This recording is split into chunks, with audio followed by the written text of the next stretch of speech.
तुम्ही आता तिथे जाता आहेत आणि आमदार नरेंद्र मेहता यांनी सांगितलं हे जे आंदोलन आहे हे राजकीय प्रेरित आहे, काय सांगाल या संपूर्ण गोष्टीवर? मला खरं तर हास्यास्पद वाटतं आहे.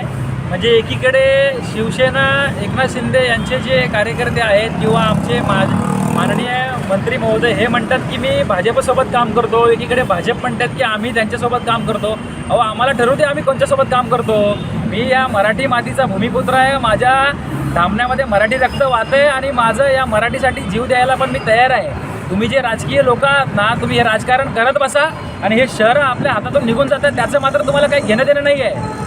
माननीय प्रताप सरनाईकावरती चिखलफेक या नरेंद्र मेहताने केली, त्यावेळेस त्यांनी ब्र शब्द नाही काढला. हे गोळे आणि मांजरेकर तिथे शांत बसले होते. निवडणुका लढवायला तुम्हाला झा पाहिजे, शर्मा पाहिजे, सिंग पाहिजे, परंतु मराठी माणसावरती आरोप करायला तुम्हाला मात्र मांजरेकर आणि गोळे लागतात. अहो तुम्ही काय आरोप करता या गोवर्धन देशमुखावरती, जो साध्या चपलीवरती फिरतोय? तुम्ही म्हणता की मी रसद पुरवतो. अहो तुमच्याकडे पुरावे आहेत का? खरं तर मी तुमच्यावरती मानहानीचा दावा दाखल करणार आहे, परंतु तुम्ही आमचे सहकारी आहेत म्हणून मी सोडून देतो आहे. प्रश्न असा आहे की आजचा हा महापौराचा विषय फार मोठा आहे.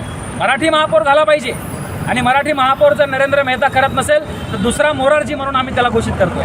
अहो संयुक्त महाराष्ट्राचा लढा झाला, 107 हुतात्मे गेले. झाले कशासाठी संयुक्त महाराष्ट्र? एक भाषिक राज्य म्हणून झालं ना. मग तुम्ही आज काय करताय? तुमच्याकडे सत्ता आहे, पैसा आहे, पॉवर आहे म्हणून तुम्ही हे नाटकं करतायत का? सहन करणार नाही. मोर्चा होणार. मी मोर्चाच्या दिशेने पोहोचतोय आणि आता हा महापौर माननीय मुख्यमंत्री देवेंद्र फडणवीस साहेब, माननीय उपमुख्यमंत्री एकनाथ शिंदे साहेब, आपण भरसभेत सांगितलं होतं की हिंदूच आणि तो मराठीच महापौर होईल. मग आता काय झालं मीरा भाईंदरमध्ये? नरेंद्र मेहता तुमचं ऐकत नाही आहे का? हा मीरा भाईंदरमध्ये घराणेशाही का चालवतोय? दरवेळेस डिंपल मेहता का हवी आहे? 7 मराठी नगरसेविका या आमच्या भूमिपुत्र आहेत, ज्या अनेक वेळा निवडून आल्या आहेत. का नाही त्यांना तुम्ही महापौर करत? हा प्रश्न आमचा आहे आणि हाच प्रश्न आम्ही विचारायला आता त्या ठिकाणी पोहोचतोय.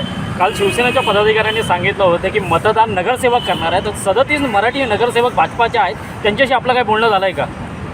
मला खंत वाटते आहे साहेब की मराठी माणसासाठी आम्ही भांडतोय, तर मराठी नगरसेवकांनी आमच्या बाजूने उभं राहायला पाहिजे होतं.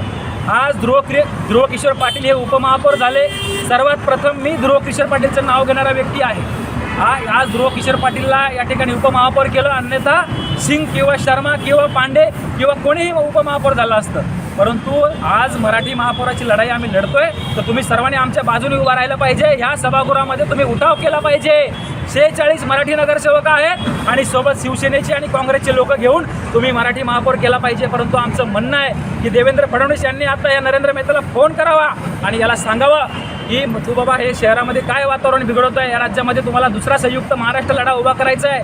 मराठी माणूस पेटून उठलेला आहे, जीव द्यायला तयार झाला आहे, तर मराठी महापौर झाला पाहिजे म्हणून तू मराठी महापौर व्यक्तीचा अर्ज भरला पाहिजे आणि मराठी महापौराचं निवडणूक त्या ठिकाणी आज गेली पाहिजे.